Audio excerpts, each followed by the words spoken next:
So according to Dana White, there's going to be more than one potential fight for Ilia Topuria. So what I've done in this video is make 5 potential best fights for Ilia Topuria to have at the lightweight division. As you can already see, at number 5, I've chosen Dustin Poirier. This is probably the most do it now or it'll never happen type of fight, and that's why it's made the list. It's basically going to be a dream match down the line now, where how would have Dustin Poirier done against Ilia Topuria and whatnot. The other factor that would go into this fight is the fact that Dustin Poirier in his last 2 fights, not so his last 2 fights, in Conor McGregor's last 2 fights, beat him both times, and Ilia Topuria is realistically a guy you want to promote to be the next Conor McGregor. That is also amazing promo for the fact that Ilia Topuria afterwards can call out Conor McGregor and basically just be like, oh well, I beat the guy you couldn't beat and all that stuff. I beat the guy that retired you, is realistically something that Ilia Topuria can say. And also, like, the fact that Dustin Poirier will potentially be retiring means that you cannot make money off of him anymore. The big thing with the UFC is the fact that they like to make money off of their stars. They like to make money off of their stars in the fact that they know he's leaving, so they would want someone else to absorb his star power. That's something that they've been known to do. Look at the Nate Diaz fight against Khamzat Chimaev. They would have fed him to Khamzat Chimaev. They just would have. They would have fed him to Khamzat Chimaev. The only reason that didn't go through is because Khamzat Chimaev himself missed weight. And that's it. They just want someone else to absorb his hype. I know this is more dangerous than the Khamzat versus Nate Diaz fight, which is basically just a layup.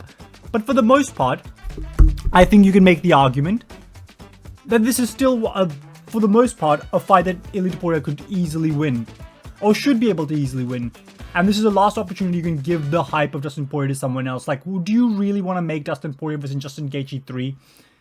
Or maybe Dan Hooker? Like, are those really fights that are going to give the rub to anyone else? Like, none of those guys are really going to be title contenders anymore.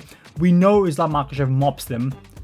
So I think it's probably best in this scenario to give it to an up-and-comer who can absorb his hype. And that's the thing.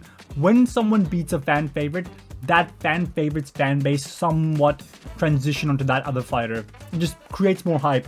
And I think that's what they need to do here. I think they need to get Ilia Topuria into the fight with Dustin Poirier, get him the hype, and that's it. That's number 5. But at number 4, an unlikely contender, but Paddy the Baddy Pimblett. Like, if you guys remember, Paddy Pimblett does have history with Ilia Topuria. Ilia Topuria basically called Paddy Pimblett a bitch and then got a hand sanitizer bottle bounced off of his forehead. That was the big promo for the last pay-per-view where Paddy Pimblett basically lost to Jared Gordon and Ilia Topuria destroyed Bryce Mitchell. That was the big hype package in the press conference. That was the best thing that happened in that press conference for the most part. It was kind of boring, but that's what everyone remembers, and that's the big fight I think everyone wants to see. Ilia Topuria was calling for it, Paddy Pimblett was calling for it. Why not? I think it's quite interesting to mention that here you could also interchange Michael Chandler, depending on who wins that fight, but I do think Paddy Pimblett will probably win that fight. But I think that's someone that's interchangeable in this scenario, because Michael Chandler is also one of those fighters that, like, he's just an exciting fighter, and the fact that he's on any card can be the co-main event of any pay-per-view card, and really is a big name in the lightweight division, and he just gets favorable treatment. For that reason, I think Michael Chandler can also be substituted in, but really, you're looking at 2 massive hype trains. But one of those trains would have to get derailed, and that's the reason this fight isn't higher on the list. Because realistically, you want Paddy Pimblett to be fighting Ilia Topuria when Ilia Topuria is the champion, or maybe Ilia Topuria loses a title fight, and then his bounce back fight is Paddy Pimblett, and if Paddy beats him, Paddy gets a title shot. And that's really the position you want to be at. It's probably a little bit too soon to do it right now. But if they're running low on matchups and they just have a short notice late, you know, we need someone, Ilia, could you do us a favor? That would work perfectly in my opinion. It isn't high on this list though. It is number 4. And now, we move on to number 3. It's Conor McGregor. You might be thinking, it's Conor McGregor, it's red panty night, why isn't he number 1? Have you seen the man's nostrils? The guy is absolutely cooked out of his mind. His nose is actually inflated in size to match the amount of devil's powder that he's sniffing up. Devil's baby powder or whatever not. Conor McGregor, once upon a time, would be number 1 on this list, but for right now, number 3 makes sense. One of the reasons it's not higher is because I know the fight would have to happen at 170. I've seen the physique that Conor McGregor is in. His neck has basically shriveled up into nothingness. It's just sunken into his shoulders. That's where we're looking at with Conor McGregor. For the most part, he's just a big block of muscle at this point. And I say muscle lightly, because I think, like, listen, he does have a lot of muscle, but I don't think some of that stuff isn't just muscle. You know, some of those are some late night binges, you know, you come back from partying, you haven't eaten for hours, you got the munchies. That's not a side effect of Coke. But still, you know, you're a bit phased. You need an ice cream in the bed while you wake up. You know what I mean? Those are the things. That's the state of Conor McGregor. And the fact that it just doesn't mean anything to Ilia Topuria's legacy. Like, Ilia Topuria could beat Conor McGregor, and it's like, so what? He beat Conor McGregor now. I'm shitting on this fight, but for the most part, let's be honest here. If you want to give someone the rub, give someone the big hype, big name value, Conor McGregor is the guy to do it. I don't know why they're making the Michael Chandler fight. Michael Chandler cannot benefit from that whatsoever. He's been exposed against every single top 5 guy he's fought. Ilia Topuria, on the other hand, hasn't been exposed, is still a guy that everyone sees as the Dagestani killer, despite the fact that he's never fought a Dagestani, I swear to God. But still, he's got the hype around him. I think if Ilia Topuria beats Conor McGregor before going for the title shot, we're realistically looking at a Khabib versus McGregor 2 kind of scenario here with Islam and Topuria. But he would need that rub of beating McGregor. He would need that moment of KOing McGregor. And that's why this fight makes it number 3. Now, let's move on to number 2. Charles the Bronx Oliveira. In terms of just fights us as fans want to see, this might be number 1, but I think it's number 2. I think there's one fight that the fans want to see more in the lightweight division. But let's get into the Bronx. Every time the guy fights, it's a fun fight. Like, when was the last time the Bronx had a bad fight? He's basically ascended into that realm of Michael Chandler, Justin Gaethje, Dustin Poirier, where basically every time he fights, it's just box office. Like, he's just a big time fighter. All of his fights are exciting, no matter who you match him up with. The only problem is, he's fought everybody there is to fight outside of maybe Max Holloway in terms of name value in the division.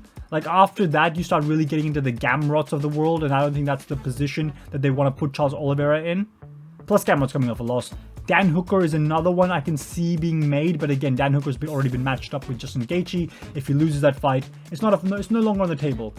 So now we've got Ilia Topuria, some fresh blood into the division, a guy that realistically has fresh matchups with everyone I've named. I do want to mention, by the way, that Justin Gaethje didn't make the list, and he would be an honorable mention here, but I only had 5 spots, and I had to, you know, after thinking about it, I think these are the 5 fighters that make the most sense. Charles Oliveira is somewhat chinny. Like, that's always going to be a storyline into his fight. Like, he will get punched in the face at some point in the fight, and depending on how hard he's punched in the face, he might wobble around, fall to the ground, fall to his back. That is always the intrigue of Charles Oliveira. Even though we all thought he would beat Chandler in the second fight, there was that little bit of us that thought, what if Chandler just connects on his chin? And that's the exciting thing about Charles Oliveira. But also, the guy has massive stinging shots in both of his hands, really. Like these thunder blades in his elbows, where he just slashes you up nowadays. All that stuff makes for an exciting fight. And the fact that Ilia Topuria has not really been challenged in terms of a combo on the feet and on the ground type of fighter like Charles Oliveira. I know Alexander Volkanovski has some grappling, but he's not really a threat on the ground. Neither is Max Holloway. Neither is Bryce Mitchell, really. Neither is Josh Emmett. With Charles Oliveira, you always have that thought, okay, so what if Ilia Topuria falls into the ground and Charles Oliveira can just snatch something up? I think this is the most exciting fight for the fans in general. I think the fact that this fight could realistically go either way, obviously Topuria will be the favorite, but I think Charles Oliveira has a good shot at winning this fight. It's one of those fights, the closer you get to the actual fight, the more you're like, ooh, who am I? Like, you know, should I have really put that money on? Like, you're really thinking about pressing that cash out button because you're just like having a change of opinion day by day. And this is an amazing fight, but it's not number 1. Number 1, it's the most obvious fight. It's the fight that everyone wants to see. It's Islam Makhachev. Just give him the title shot. Unless you're going to give it to Arman, which I think he's been kind of done dirty here. I think Ilia Topuria should get the title shot against Islam Makhachev. I know he's only fighting featherweights, but in the minds of casual fans, Ilia Topuria has already been presented as a Dagestani killer. The guy has never fought a Dagestani, I swear to God. But he's already been presented that because of, like, the guys he's beaten. Look at it, like, in the featherweight division, he beat 2 of the 3 greatest featherweights of all time. Somewhat in their prime still. Volkanovski is questionable. But somewhat in their prime still. He knocked them both out.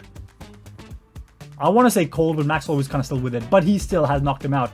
Islam Makhachev has knocked out Alexander Volkanovski. They have that common ground opponent win. That's a big selling point. It's a big story, okay? The 2 guys that beat Volkanovski fighting each other now. You can put that in, like, the highlight packages and everything. But more than that, it's the fact that it's Ilia Topuria undefeated versus Islam Makhachev. Not undefeated, but he's Dagestani, so in our minds he's undefeated and unbeatable. It's 2 guys that realistically we can't see losing right now. the featherweight king versus the lightweight king. I think Ilia Topuria has more aura than Islam Makhachev at this stage, in my opinion. But Islam Makhachev has slowly but quietly built himself a very nice aura around him. The guy feels unbeatable. His last performance against Moicano was a first round demolition. I say demolition, it was kind of a quick win, but it was a masterclass in just how to beat a scrub. Fighting someone that's below you in the rankings, not going 5 rounds with Ilia Topuria, sorry, Ally Quinta. Not going 5 rounds with Ally Quinta, but instead finishing off a guy that shouldn't be in the cage with you. Incredible stuff. And that's what we really got here. That's what we got. The biggest fight in the year of 2025 outside of a Jones versus Aspinall fight that could happen potentially. This is the biggest fight. I think if you build the card right, second, third, fourth spot, you know, feature fight, co-main event, if you really build the card well, I think you could see a million pay-per-view buys. Like, have a big time co-main event. Like, I'm talking like a big time co-main event. Like, I'm envisioning like a, let's say Lopez or Volkanovski wins their first title defense as the co-main event of this pay-per-view. The feature fight, Charles Oliveira's back. How about that? We open up the card. Jamal Hill is returning. Basically, a lot of fighters that just have a big fan base that'll bring along with them. Usually this wouldn't be enough, just having a main event. But I think, or like just having a really good undercard. But I think with this fight, you're going to sell a million pay-per-view buys realistically and give Ilia Topuria the rub. And another reason, the final reason this is number one, is because every fight beforehand would realistically just lead to this one. Like every fight beforehand would be like, oh my god, if he loses here, we won't get to see the Islam fight. That's the threat. We might not get to see this fight. But if they just make this fight, we're looking at the biggest fight in the lightweight division since McGregor versus Khabib. Taking out the, well, for the UFC lightweight title. How about this? The biggest UFC title fight, UFC lightweight title fight since Conor McGregor versus Khabib. That's simple. Anyway, that was the entire video. 243 subscribers. Amazing to see. I would love to get to 250 subscribers though. Like, share, and subscribe. I'll see you guys next time. Fun video to make.